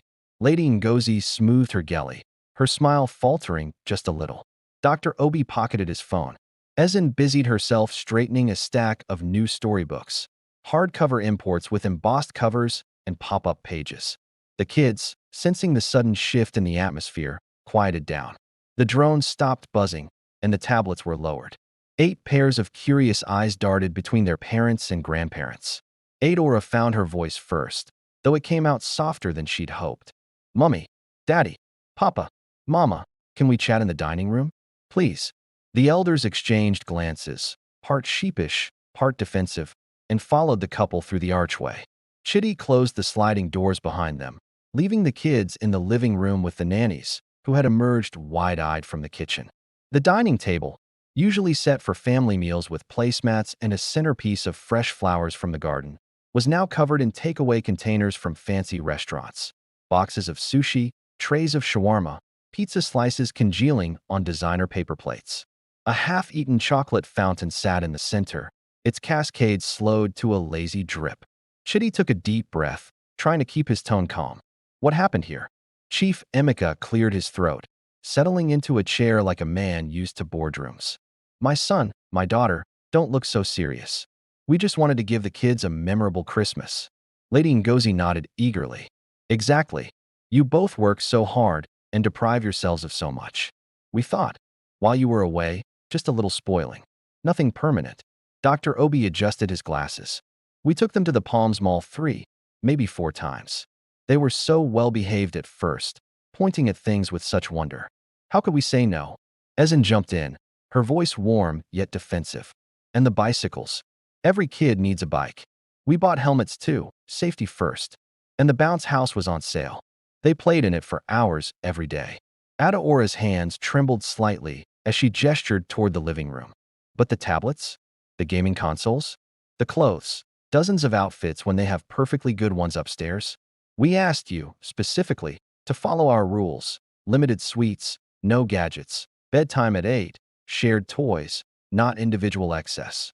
Chief Emiko waved a hand dismissively. Ah, Adora, these kids are our grandchildren, blood of billionaires. They should know what's available in the world. You keep them like village children, no offense, and we just wanted them to taste a little comfort. The word stung. Chitty felt heat rise in his chest. Daddy, with all due respect, we're raising them the way we believe is right. Not like village children, but like kids who will grow with character, gratitude, and discipline. Not entitlement. Lady Ngozi interjected softly. We didn't mean to undermine you. It started small. A treat here, a toy there. But they are so charming. Those big eyes, those sweet voices saying, please, Grandma, or thank you, Grandpa. We just couldn't resist. Dr. Obi added. And honestly, we hired a private chef for a few days, someone from a 5-star hotel in Abuja. The kids ate things they'd never tried. Pasta, grilled salmon, fresh juices. They loved it. We thought, what's the harm in a little variety? Ezen smiled. We even took them to my showroom one day. The girls tried on pretty dresses, and the boys got smart native outfits. They felt like princes and princesses. You should have seen their faces. Chitty rubbed his temple, frustration bubbling. But now they're saying things like, I don't have to share anymore, and screen time whenever I want. That's not the kids we left. A long pause hung in the air. The grandparents looked at each other, realization dawning. Chief Emeka sighed deeply. Maybe we went too far. Lady Ngozi's eyes missed it. We only wanted to give them what we could. We thought, 2 weeks. It would be our special time. We didn't think it would change them so quickly. Dr. Obi nodded slowly. Kids are sponges. They absorb everything, good and bad. Ezen reached across the table, taking Adaora's hand. Forgive us, my daughter. We love them so much. Sometimes that love makes us foolish. Adaora's anger softened at the genuine remorse in her mother's eyes, but the hurt remained. We trusted you to respect our home, our rules. Now we have to undo all of this. It won't be easy. Chitty spoke quietly but firmly. We appreciate everything you've done. The time, the care, the love. Truly. But from now on, visits must follow our guidelines completely. No more surprises. No more overriding our decisions. The elders nodded, subdued. Chief Emeka stood, placing a hand on Chitty's shoulder. You're right, my son. We overstepped. We will help fix it, whatever you need. But as the grandparents filed out to begin saying goodbyes to the kids, Chitty and Adora remained at the table, staring at the chocolate fountain and the scattered remnants of indulgence. The confession had come, loving, well-meaning, but devastating in its impact. The holiday had restored their marriage, but the home they returned to felt suddenly foreign. And the hardest part, reclaiming the hearts and habits of 8 bright, impressionable 6-year-olds, was still ahead. The painful shift. The grandparents left the next morning in the same shiny convoy they arrived in, but the vibe was totally different from the joyful handover 2 weeks earlier. Sure, there were hugs and promises of we'll visit soon, but you could feel the heaviness in the air. Chief Emeka held Chitty's hand a bit longer than usual, murmuring, We're sorry, my son. Call us if you need help fixing this. Lady Ngozi slipped envelopes of cash into Adaora's palm. For whatever you decide to do with the extras, but Adora gently handed them back. Dr. Obi offered checkups for any overstimulation stress, and Ezen hugged each grandchild twice, whispering apologies only the kids could hear. As the gates closed behind the SUVs, the mansion fell into an eerie quiet. The kids stood in the driveway waving until the cars disappeared, then turned back toward the house with expectant faces, already asking, "Can we play on the tablets now? When are Grandma and Grandpa coming back?" Chitty and Adora exchanged a long, heavy look over the children's heads. The painful shift, the one they had dreaded but now couldn't ignore, was fully visible. It started small but cut deep. At breakfast the next day, Adora prepared their usual simple meal: akamu with milk, mwamwa wrapped in leaves, and fresh oranges sliced into eighths. The kids sat at the long table, but instead of the usual chatter and gratitude, all she heard were complaints. "This pap is too thick," Obina grumbled, pushing his bowl away. "Where's the chocolate cereal Grandpa bought?" Kechi asked, her lower lip jutting out. "I want juice from the carton, not this watery zobo," Kalechi added. Adaora's heart sank. These were the same kids who, just weeks ago, had eaten whatever was served with "thank you, Mummy," and even asked for seconds. Now they were picking at their food, eyes darting toward the kitchen where the imported cereals and sugary drinks sat untouched in the pantry. Lunch was even worse. Chitty grilled chicken in the garden just like they loved, served with jollof rice and veggies. But half the plates came back barely touched. "I'm not hungry," Yuchechi declared dramatically. "Grandma let us have ice cream before lunch sometimes." Chitty gently corrected her. "That was a special treat while we were away. Now we're back to our normal rules. Proper meals first." Yuchechi crossed her arms. "I liked Grandma's rules better." Those words hung in the air like a slap. Adora felt tears prick her eyes, but she busied herself clearing plates so the kids wouldn't see. Bedtime revealed the deepest wound. The old routine had been sacred: baths in rotation, pajamas, family devotion with songs and prayers, one story read aloud, lights out by 8 o'clock. Now, as Adora called bath time, the response was not the usual cheerful scramble, but groans and negotiations. "Do we have to?" Sampachukwu whined. "Grandpa let us stay up till 10 watching movies." "We're not tired," Adiz added, clutching her new tablet. "Can we play one more game?" Chitty knelt to their level, voice calm but firm. "No screens after dinner. That's the rule. Time for baths." But the resistance grew. Ifioma, sweet, attached Ifioma who used to cling to Adaora's legs, pushed away when her mother reached for her. "I want Grandma to bath Maine. She tells better stories." One by one, the kids echoed similar sentiments. "Grandpa's house is bigger. Grandma buys better toys. I miss when they were here." The preference was no longer subtle. It was spoken aloud, an innocent 6-year-old honesty that made it all the more heartbreaking. That night, after the kids were finally asleep, later than usual, after much coaxing and a few tears, Chitty and Adora sat on the veranda in the dark, just like they had the night they planned the holiday. But this time there was no excitement, only grief. "They don't want us," Adora whispered, voice breaking. "They want what the grandparents gave them. The things. The freedom." Chitty pulled her close, his own throat tight. "It's not us they're rejecting. It's the boundaries. We knew this could happen. That wealth can spoil if not handled carefully." But seeing it, hearing it from their mouths. They sat in silence, listening to the distant hum of Lagos traffic and the occasional bark of a neighbor's dog. Adora wiped tears angrily. "We sacrificed everything to be there for them. Paused careers, lived simply, poured our lives into discipline and love. And in 14 days, Chitty nodded slowly. "Grandparents' love is different. It's celebratory, not daily. They don't have to say no. They don't have to teach delayed gratification or sharing. They just give." But now our kids think that's normal. That love means getting everything you ask for. The next days confirmed the shift in small, painful ways. The beautiful wooden blocks and books, the toys that had sparked hours of imaginative play, gathered dust in a corner while the kids fought over who got the tablet next. The garden swing set stood empty. They preferred the bounce house that was still inflated in the side yard. When Adora suggested a storytelling session, only 2 kids joined her. The others begged to watch cartoons on the new massive TV. Even affection felt different. Hugs were quicker, bedtime kisses distracted. When Chitty tried to initiate their old devotion songs, the kids sang half-heartedly, asking instead for the funny videos Grandpa showed us. One afternoon, Adora found Nkechi and Ifioma in the playroom, dressing their old cloth dolls in the fancy new outfits bought by Ezen. "These clothes are better," Nkechi said matter-of-factly when Adora asked about it. "The old ones were ugly." Adora retreated to the kitchen and cried quietly over the sink. Chitty found her there. "We can fix this," he said, though his voice held the same doubt she felt. "We just have to be consistent. Patient." But the most painful moment came on the third night home. As Adora tucked Adiz in, her youngest girl, the one who used to fall asleep only in her mother's arms. Adiz looked up with big, serious eyes and asked, "Mummy, when are Grandma and Grandpa coming back to live with us?" Adora's heart cracked clean in two.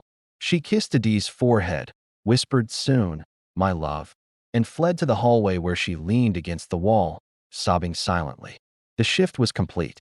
In 14 days of boundless indulgence, the kids had tasted a different kind of love, one wrapped in possessions and permissiveness, and now preferred it to the steady, structured love their parents had given them for 6 years. The holiday had healed Chitty and Adora's marriage, but it had, unintentionally, created a rift between them and the 8 miracles they had sacrificed everything to raise. And the road to repair it would be long, deliberate, and painful for everyone.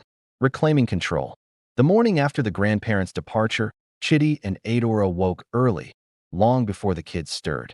They sat at the kitchen table with strong tea and a notepad, faces drawn from a sleepless night of whispered conversations and quiet tears. The house felt different now, the silence no longer peaceful, but heavy with the echoes of complaints and preferences spoken aloud. They knew what had to be done. The spoiling had taken root quickly, faster than they could have imagined, but they were determined to pull it out before it spread further. Chitty took a deep breath, ready to kick things off. "We start today," he said, his voice a mix of determination and a hint of sadness from his kids' recent words. "No delays. Consistency is key." Adora nodded, scribbling notes. "First up, we need to cut down on the excess. We can't take away all the gifts at once. That would just confuse them. But we can limit access. Everything new goes into storage. They'll earn time with special toys by behaving well." Next, Chitty added, "it's all about routines. Meals, bedtimes, chores. No room for negotiation." "Right," Adora chimed in. "We also need to rebuild our connection. More family time, outings, storytelling, and screen-free play. We'll remind them why our way is so good." They dubbed it Operation Reset, a gentle yet firm way to reclaim their home and hearts after 6 years of careful nurturing. Phase 1 kicked off right after breakfast. Chitty gathered the kids in the living room while Adora pulled out big plastic storage bins. With calm voices, they explained, "Mummy and Daddy are super happy you had fun with Grandma and Grandpa. They love you tons and gave you some amazing gifts. But now that we're back home, it's time to follow our family rules. Having too many toys makes it hard to appreciate any of them. So, the new stuff will go away for now. You'll still have your old favorites, the blocks, books, football, and dolls. And you can earn time with one special new toy each week by being kind and helpful." Of course, there were protests. "But Grandpa said the tablet is mine," Chiquiti argued, his eyes welling up. "Grandma promised I could keep all the dresses," Ketchy wailed. Ifioma clutched her talking doll. "Don't take it away." Adora knelt down, hugging each of them. "We're not taking them forever. We're teaching you how to take care of what you have. When you show responsibility, like tidying your room, sharing, and finishing your meals, you'll get to choose one special toy for the weekend." It took hours. Tears flowed. A few tantrums broke out. Samtachukwu even threw himself on the floor when his drone went into a bin. But Chitty and Adora stayed steady. Calm voices, gentle reminders of the rules, and natural consequences, like an early bedtime for anyone who refused to help pack. By evening, the living room was tidy again. The playroom returned to its simpler state, and most of the new gadgets were tucked away in a guest room cupboard. The screens were the toughest battle. The big TV got covered with a sheet for repairs, they told the kids, and the tablets were put out of reach. Withdrawal was real, whining, bargaining, and sneaky attempts to find hidden devices. But the parents held firm. No screens except for one family movie night each week, chosen together. Meals improved slowly. The fancy cereals and sweets were donated to a church orphanage the following Sunday, with the kids helping pack the boxes as a lesson in giving. Breakfast went back to akamu and mwamwa, and lunch became veggie-rich soups. The first few days saw plates pushed away and complaints of, "I'm not hungry," but hunger eventually won. By the end of the first week, most were eating again without fuss, though Kalechi still occasionally asked for Grandpa's chocolate milk. Bedtime resistance lasted the longest. The kids, used to late nights and endless stories from doting grandparents, fought the 8 p.m. lights out fiercely. Adora and Chitty reinstated the full routine: baths with local black soap, pajamas, devotion with songs they sang together, and one chapter from a classic children's Bible storybook. The first nights were rocky: crying, calls for water, multiple trips to the bathroom. But by sticking with it, sitting patiently in the hallway, offering back rubs and quiet reassurance, they wore down the resistance. Within 10 days, the kids were asleep by 8:30 most nights, waking up refreshed instead of cranky. Chores doubled as a gentle consequence. Each child had age-appropriate tasks: sweeping their section of the veranda, watering plants, folding laundry, and setting the table. At first, there were complaints: "Grandma didn't make us do this." But praise and small rewards, like extra story time or choosing the dinner vegetable, turned things around. Soon, pride returned. "Look, Mummy, I swept all the leaves myself." The most important part was rebuilding that connection. Every evening after dinner, screens stayed off, and the family gathered for together time. They played board games with old puzzles, built elaborate block cities, and acted out folktales with costumes from the dress-up box Adora had sewn years ago. Weekends became sacred outings: no malls, no toy stores.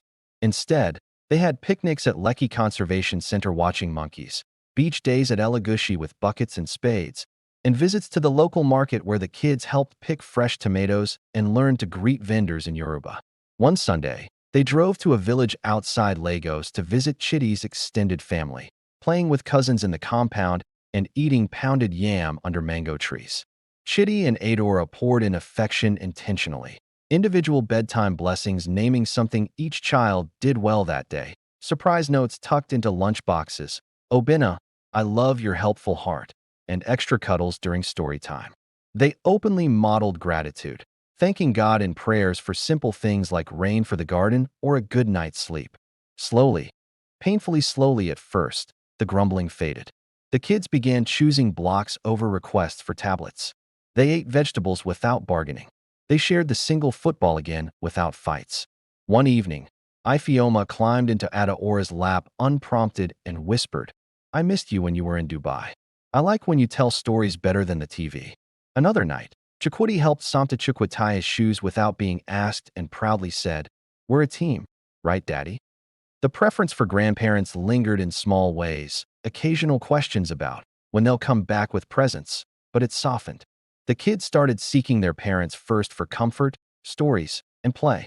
It took nearly 3 months of unwavering consistency, patience, and love. There were setbacks: a slip back into whining after a short, carefully supervised grandparent visit, a secret attempt to retrieve a hidden toy. But each was met with calm correction and extra connection. By the time the Harmattan winds returned, blowing cool dust through Lagos, the house felt like theirs again. The kids played creatively for hours with simple toys, ate with appetite and gratitude, slept soundly, and greeted mornings with hugs instead of demands. The rift had been deep but not permanent. Chitty and Adora had reclaimed control, not through harshness, but through presence, boundaries, and the quiet power of daily love. In the process, they learned a tough truth: the greatest danger of wealth wasn't just having it, but how easily it could overshadow the values they cherished. The Octuplets were still young. The lesson would need reinforcing for years. But the foundation, cracked but not broken, had been repaired. Stronger, perhaps, for having been tested. A new balance. The months after Operation Reset weren't easy, but they were transformative. Chitty and Adora approached rebuilding their family with the same careful intention they had for every stage of parenthood: prayerful, patient, and united. They knew the damage from 2 weeks of unchecked indulgence couldn't be undone overnight, but they also knew that love, consistently applied, had the power to heal even the deepest cracks. Spring rolled into Lagos, bringing that classic mix of rain and sunshine. Mango trees were bursting with fruit, and the air was filled with the sweet scent of blooming alamanda. The mansion in Lekki started to feel like home again. The bounce house, donated to a local orphanage. The extra bicycles, handed down to cousins in the village. The gadgets, locked away, only to be released as special rewards, and even then, not too often. The kids' daily complaints faded from loud tantrums to occasional grumbles, and eventually, they just accepted things as they were. Chitty and Adora knew acceptance wasn't enough. They had to bring back what had been lost, not just routines, but real joy. The kind of joy that comes from within, not from screens or packages. So, they focused on being present. Weekends turned into adventure days. Every Saturday, come rain or shine, the family piled into the highest bus for outings that didn't cost much but filled their hearts. One week, they hit Tarqua Bay, ferry rides across the lagoon, picnics under palm trees, and building sandcastles that turned into elaborate kingdoms with 8 pairs of hands. Another weekend was spent at Freedom Park in central Lagos, where the kids ran through old prison grounds turned green spaces, soaking up bits of history from plaques while chasing butterflies. They even visited Nike Art Gallery, eyes wide at towering sculptures and vibrant textiles, and then tried their hand at tie-dye projects at home with kits from Balagan Market. Sundays after church often meant village visits, to Chitty's family near Onitsha or Adeora's in Imo State when they had the time. The kids played with cousins in red earth compounds, fetched water from boreholes, munched on fresh palm fruit right off the trees, and listened to elders share stories under the moonlight. These trips grounded them, reminding everyone that life could be rich without wealth, that family was bigger than one house, and that joy came from connection, not possessions. At home, evenings became all about togetherness. Screens stayed off. Instead, the long table became a hub for board games. AO, Ludo, Scrabble Jr., laughter filling the air as alliances formed and dissolved. Adora revived storytelling nights, spinning Anansi tales with modern twists or acting out Bible stories with the kids as characters. Chitty taught them traditional Igbo songs on a small wooden flute he carved himself, their voices blending in harmony that warmed the whole house. They even started a gratitude circle at dinner, where everyone shared one thing they were thankful for that day. At first, the answers were simple.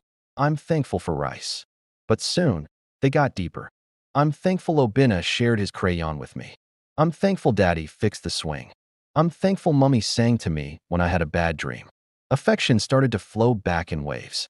The kids sought out laps again, asked for individual bedtime blessings, and ran to their parents first with scraped knees or exciting news from school. Ifioma, who used to be vocal about preferring grandma, now fell asleep each night clutching Adaora's hand through the cot bars.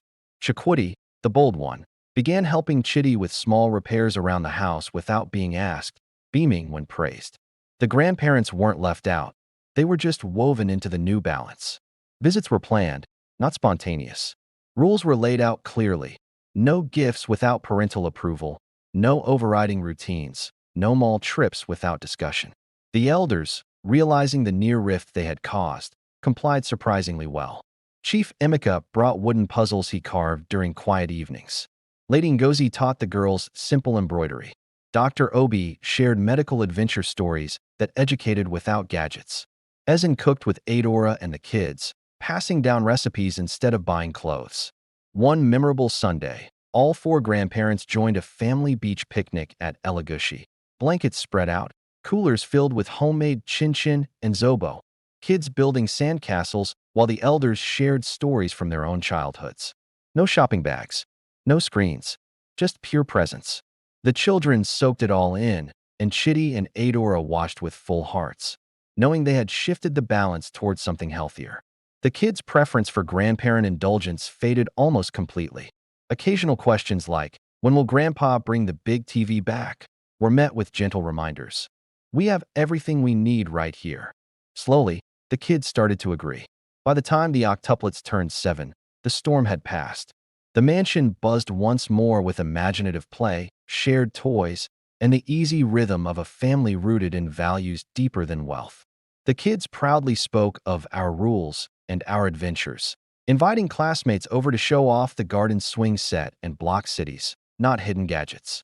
One quiet evening, as Chitty and Adora sat on the veranda watching the kids chase fireflies in the dusk, Adora rested her head on his shoulder. "We almost lost them," she whispered. Chitty kissed her temple. "But we didn't, because we fought for them, the right way." She smiled. "And for us." He nodded. especially for us. In the years that followed, the story of the Christmas when the grandparents spoiled everything became family lore, told with laughter around dinner tables, a cautionary tale wrapped in love.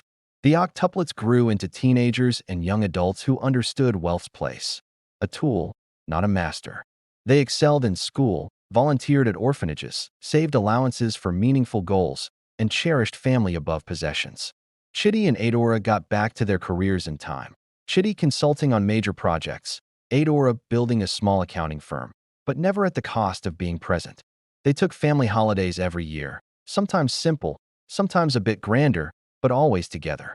And when grandchildren eventually came, years later, from the octuplets themselves, Chitty and Adora became the grandparents who brought stories, wisdom, and boundaries, not things, because they had learned, through fire and grace, that true wealth wasn't measured in billions inherited or spent, but in bonds nurtured, character built, and love given freely, day by day, choice by choice.